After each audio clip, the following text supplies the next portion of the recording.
So there's honestly nothing special about workouts. We can go online and pick any workout online and simply follow it. But the problem is, that's not really customized for you. So I'm giving you a basic guideline for you to create your own workouts based on how you feel. And in my gym, we call this a ramp method. And this is the basic structure that we use in our typical training session. And it comprises of releases, resets, activations, movements, and then progressions. Now, if you think about a typical workout, a lot of times we think that things are tight and all we do is just release, pop on the foam roll or the crossbar or whatever, and then we start progressing and moving already. So a lot of times you end up getting more aches and pains and more compensations. Because if you just release without activating or stabilizing, the body is still loose and it hasn't figured out, the brain and the muscles haven't figured out on how to function in the loosened state. So you always should reset and activate the body so that all those tiny little muscles are back online, so you're actually ready to do the movements and the progressions. So I personally use neurokinetic therapy to do some muscle testing to figure out which exact muscles are overworking, and those are the muscles that my clients need to release and then activate the underworking muscles. And right after the releases, then we want to do some resets so that it integrates all the muscles to come back online, and basically it ties the entire body together from head to toe, which is really, really awesome. So after you've done the releases, resets, and activations, then the movement and progression start coming in. And the basic 6 fundamental movements are push, pull, squat, hinge, carries, rotations, and anti-rotations. So these are the 6 fundamental movements that you want to implement into pretty much every workout, or at least in a weekly basis. And you can customize this as much as you want. You see a lot of people do split routines, like an upper body day, a lower body day, or full body day, or they do chest and biceps one day, back and triceps, all of that type of stuff. You can change it however you like. And then you can combine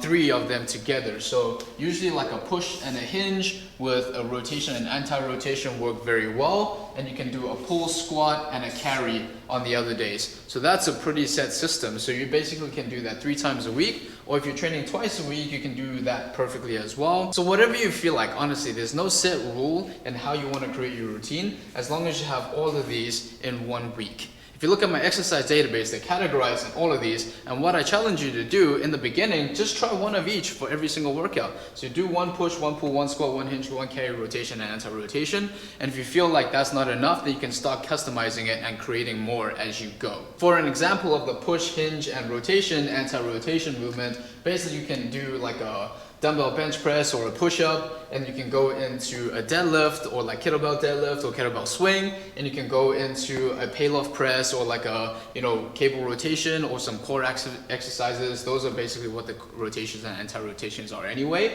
and that would be a really good combo. So you can do 2 of each. So 2 versions of the push, 2 versions of the hinge, 2 versions of the rotations and anti-rotations. So if you just want to get stronger, you want to do a higher weight with less repetitions. And that just means that it's anywhere from 1 to 5 reps at 1 to 5 sets, depending on whatever it is.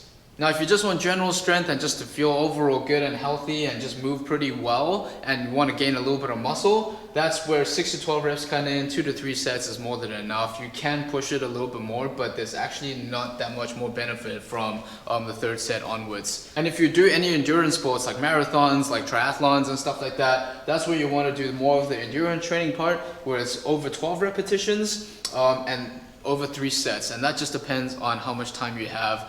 So in general, strength gains, you really want to lift heavy. So that's about, any 75 to like, 95% of your 1 rep maximum. So that's, you're lifting really, really heavy, which is why you do less repetitions. For general strength, you want to be anywhere from 60 to about, 85% the most. And that's of your maximum weight that you can actually lift.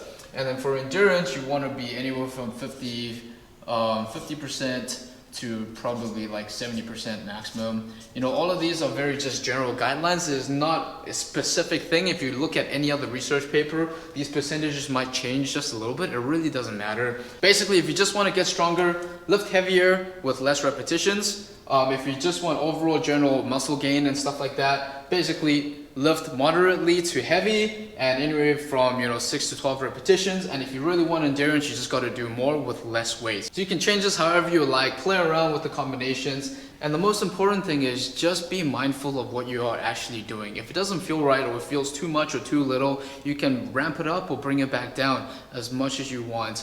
So as long as you have these basic 6 movements in your workout, you're doing pretty much okay. More importantly, as long as the workouts don't hurt. Too many times we think about pushing past the pain instead of actually just listening to our bodies, building intuition, and just getting more mindful with everything. Like I said, these are just guidelines, nothing is set in stone. Just build your intuition to see how your body naturally feels and see where that goes. So attached to this video is my exercise database. Just click on that link. All you need to do is fill in your details, and then you can go, it will link you straight to the download page, and you can see everything is in this category. So the releases, resets, activations, and then we have all the movements and progressions. So there's hundreds of exercises on there for you to reference so you can create your own workouts. And if you have any questions, simply just reach out to me. All my information is on there as well. Please like this, share this with your friends if you feel like it's really helpful. My name is Andy Shea from Movement Reborn. Please enjoy the exercise database. I look forward to hearing from you. Take it easy. Bye.